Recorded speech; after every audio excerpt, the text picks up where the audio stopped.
Hey there, in this video I'm gonna break down all my tips and tricks for the Huntress, not really game tips, but more just class specific tips for the Huntress. And my user data somehow got erased, so notice I'm getting all the intro books and stuff back again.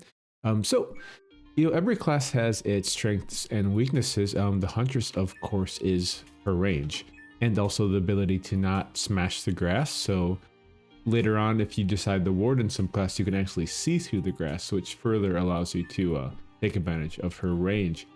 So how do I take advantage of her range? Well, I often will stand back from a door. In this particular case, we could probably trigger this trap. I think I will throw the water skin at first because it's indestructible. So we get some free damage, and then we'll shoot our bow and get as much free damage. And I will still actually step through the door. I want the guaranteed hits. And with the studded gloves, it's very fast. Often you can get 2 of those guaranteed hits. So we'll just go ahead and collect some of this loot here and move on. It's not Huntress specific, I guess, but with rings, I usually don't try things on until I know I at least have a remove curse scroll. So tip for the Huntress, stand back from the door, throw something in it. Food is often a good one. And then look ahead, and you could even like take a pot shot if you want. Like take your bow, go all the way down to like the end of the screen and just shoot. So I didn't hit anything, so nothing's there. Okay, so there's a rat. Can I hit it from here? I don't think so. Let's try. Nope. But could I throw something at that trap? Maybe. Maybe I'll get that again. There we go. We get that, and can we get a shot at the rat? Yep. So it's all about abusing our range, taking as much advantage of the range as we can. And well, how do you do that? Well, you have to create vision. So think of that. Those two together. To get the range, you need the vision. So you have to work those together.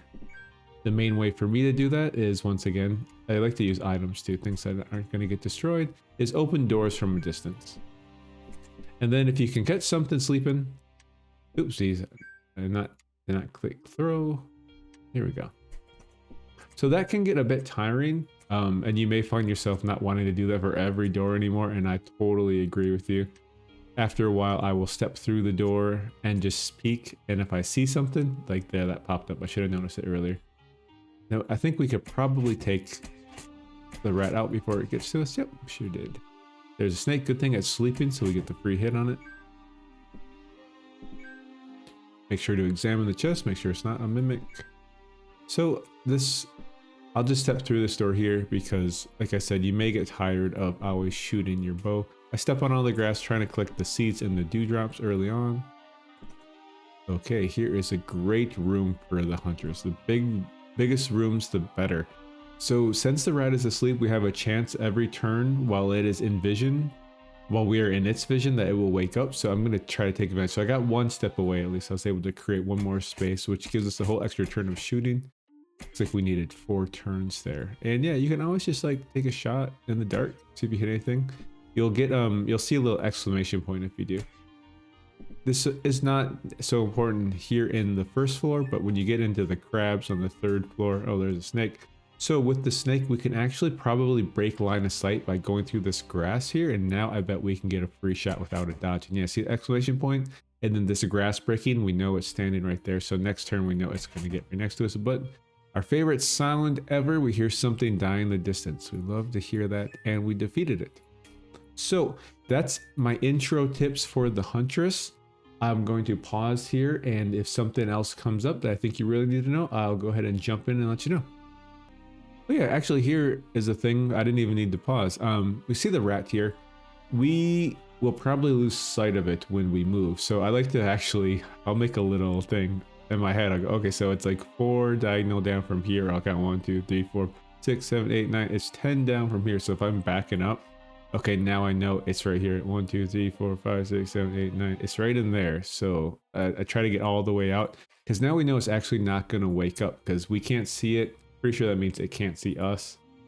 3, 4, 5, 6, 7, 8, 9, 10. Right here in the dark. I don't know if we hit it.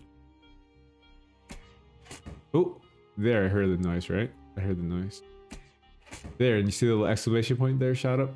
So often when you get them in the dark like that, they won't move right away because they'll be surprised. So I'll shoot in the same place a couple times. Oh, now you see it starting to walk towards us. But we already defeated it. One thing I'll do when it's walking towards us like that, even if it's still in the dark, I actually will still shoot at the same square.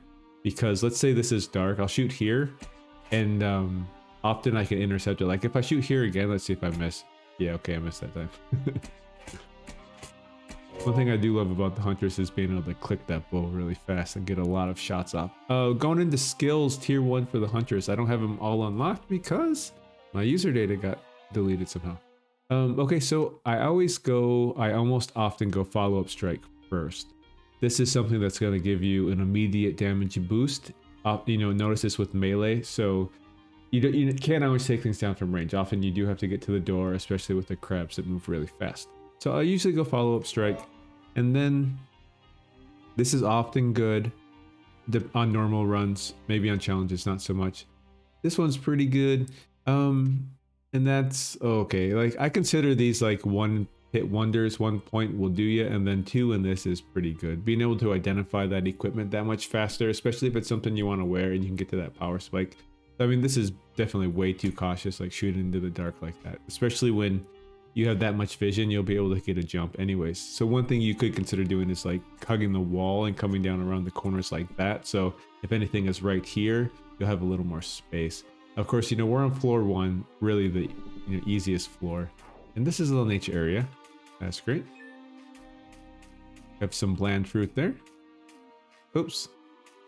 I was moving way too fast. But it's okay. We are not hurt. We don't need that. And it looks like we are good to go. There's a little spot over there. Okay. So I'll go ahead and pause, and if something else comes to mind, I'll unpause. This is not related to the Huntress, but this room, I wonder if we can save our levitation potion. Because it just warps something, right, to random locations. So I could just like throw the ring on. Oh, why did it warp me? Everything around it. Oh, so it's too close. Too close, I guess. So where'd that ring go? Okay, it's up there. That's a good place for it. How about I throw you now? Okay, that didn't hit me at least. So now we have an extra levitation potion, which could be pretty useful. At the very least, we can turn it into a lot of energy. I do actually like that spear, so let's take a little trip and try to find it. There it is. It didn't get transported too far. Okay, so I'll probably jump back in when we get to the crabs, because they can be a little tricky. So floor 2, of course, introduces the gnolls, which are our next hardest fight. I would try to get here and get to the door, but it's going to come through. But since it didn't cut that corner, I will go ahead and get to the door and get the free hits. Just always trying to conserve as much health as I can all the time. So here is an instance where we found a sleeping gnoll. The door, we did not wake it up, so I may actually go ahead and step back. I'm just going to make a mental note. It's 3 over and 3 down. It's right here. Just make a little mental note. So we get back here. Go ahead and throw something in. Leather armor should do. And can we hit it from here? I think so. Let's try. Oh yeah, we hit it. Here we go. And that technique right there will basically carry you through most of the game. So here we have a golden mimic. These do a lot of damage. One thing I could consider doing is trying to get early damage in with the spears and then, you know, try to fight it here at the door. I haven't done the ghost quest yet, and the ghost has a good chance of giving you some really strong armor. So I am actually just going to wait. One thing you can do with any class is just always come back when you're stronger. Same goes with the statues for sure. Definitely skip them and just come back, you know, after Goo, or come back in a couple levels. So here's one of those times I'm really glad I opened the door in advance, because lurking right behind it was a crab. Now, could I take a step back perhaps and get another round of attacks in? Maybe. If it wakes up though, it's going to move 2 turns and hit me even worse. So it is one in front of the door and then one diagonal up. I think I will try and step back, because if I can get it in the dark, we will have even a better shot. See if I can hit it there. No, I can't hit it there. Dang. Can I hit it here? Let's try. Okay, now I'm actually going to switch to the fishing spears. The crabs early on, floor 3, the first couple you fight. Oh, so I couldn't cut that corner. They are brutal. So I just want to get as much damage in early as I can. And look at that, we got the finishing blow in before we even took a hit. So I'm really glad to see that. I may just go ahead and open this door as well. Since we have a nice long corridor to shoot down, I like to open it far ahead. Don't see anything down there. Maybe I'll just take a shot. I hope I don't hit like a statue or something super deadly. Okay, no, we're looking good. The Huntress has an accuracy bonus on the bow. I think it's like plus 50% or something. So you can actually hit the snakes when they're awake. See, you can also hit the piranhas pretty good as well. Here's one of those scenarios. I stepped through the door. Luckily, no one woke up, and obviously, I found my biggest threat here, the crab. So it's 1, 2, 3, 4 to the left, one below the door. So they'll make a mental note. It's right here. So let's see if we can hit it. Let's find a spot here. Okay, the ghost wants to come mess with us. Of course you do. I don't think we can hit it from here. Nope. So maybe we could just step down one. Let the ghost move out of the way. Come on. And right here. Ghost. So let's get down here. I think this will hit. Yes, that did hit. I think I may wait until I can see it before I throw the fishing spears because I don't want to miss. Those are big damage here. Ooh, speaking of big damage, I did 0. We'll try again this time. There we go, 8. Fantastic. I'm not going to talk to the ghost until I've fully explored. I don't want to have to fight that big old crab while everything else is still alive. If you encounter a nice big room like this, just keep it in mind. Right now I don't really have a lot of food, just the one, but if you end up with a whole bunch of like extra meat or you get lucky and find a food room, you can sit in a big place like this, and with the Huntress you can just camp the doors and you're far enough away you'll never take any damage, and you can like easily level up to right now I'm 5, but you could probably level up to 7 or 8. I think on one of my Huntress videos I got up to 8. If you are lucky enough to find a wand of regrowth on the Huntress, you can really take advantage of the root. I'm pretty sure it'll hit from here. Yeah, so they're both rooted. So now I'll actually just go ahead and step back. Oh, look, I even got this with the cell. That's nice. So if we examine the enemy here, we can see it has 3 turns of root remaining. So I actually don't want to walk anymore. I want to just take advantage of this turn and just get as much free damage in as I can. And speaking of, oh. So I tried to just click on the screen to close, and I ended up shooting down to the ground because I wanted to hit the spear, but I misclicked and hit the bow. So I clicked down here and it clicked and shot straight down to the ground. So make sure to hit the X. But yeah, I think we'll go ahead and we got the crab. So now we just have to run this one through all the doors. I wish I had another spear for the more damage, but it's okay. And as I'm running away, I'm looking at the doors above me, making sure, because if I see it open, I know I'm about to get pincered. Go ahead and run up here. Hopefully I don't get too far ahead of it. Good. I may even just wait a little bit, just let it catch up. So I don't want it to like forget about where I am and turn around. And there is a chance that now that it can't see us with this grass blocking this line of sight, that I can just get free hits. Yeah, that is great. If you can get behind the grass, it's not just about surprising it through a door, it's just about attacking it when it can't see you. So I stepped onto this identifying well here, and now we see all the secrets of the floor. But also I saw that this item's cursed, and these ones are not cursed, so that's cool. I'll go ahead and put these ones on now that I have 12 strength. Blazing, that should be interesting. So I find in my experience, if you can keep up with the items, the tier for the region you're on, the region being the sewers and the prison. So in the prisons, if we can get up to the tier 2, I believe. No, this is tier 2, my bad.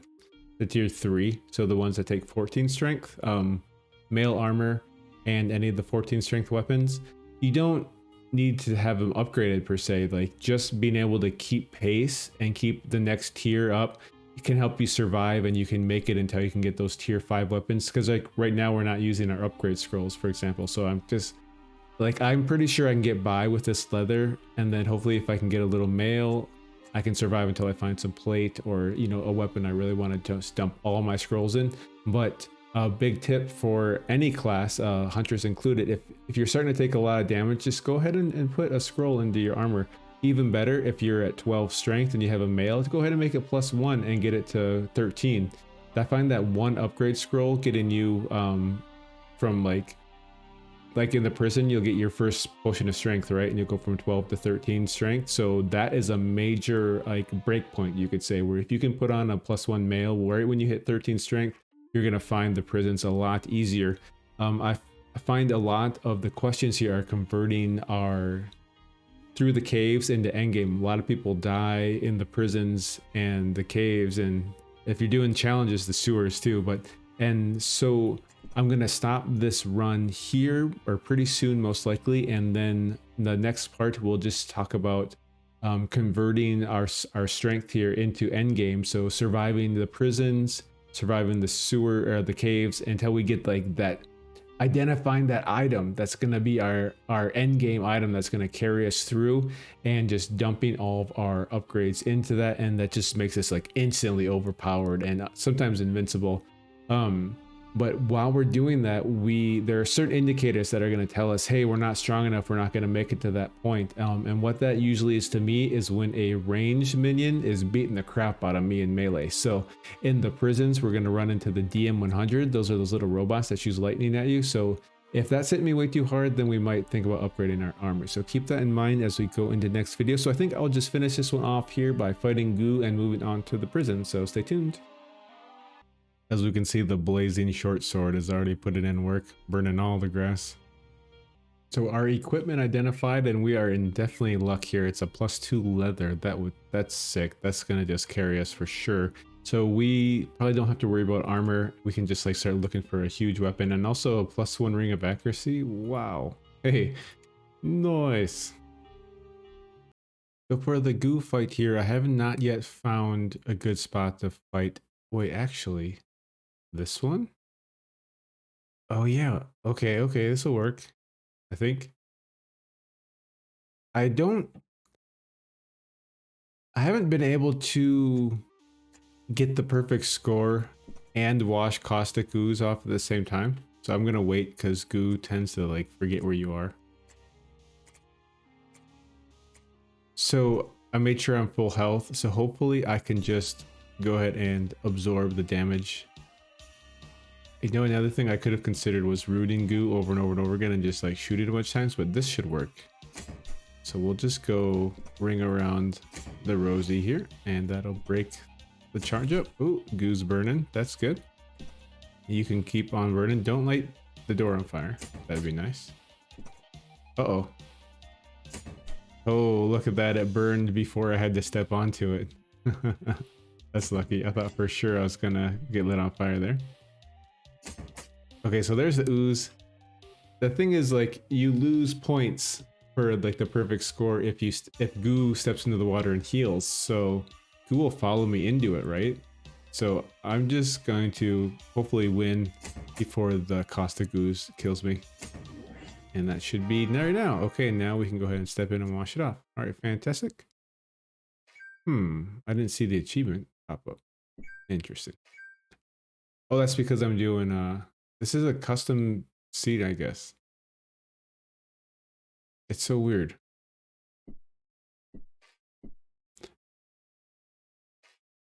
Yeah, okay, so I'm trying to do, so the next video coming up is an evasion ring, and I'm trying to find a seed for evasion. So that must be why the stuff got reset. So strange.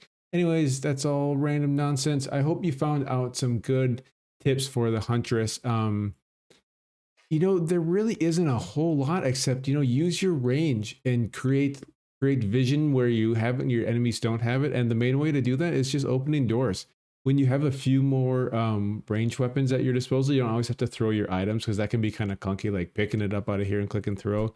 So if you have a couple extra range weapons, you can just use the spear, and then you can open the door that way. It's not going to lose durability, so that always helps. It's just one less you have to throw, but if you get some weaker ones like a shuriken or something, you can just always use that to open the door. So that's a lot easier. And yeah, go ahead and let me know if there's anything more in specific that you could help, or if anyone else has any good tips. Go ahead and let us know down in the comments for the community. Everyone can learn the most about the Huntress, and we can just keep those win rates sky high. Stay tuned for the next video tomorrow. Cheers.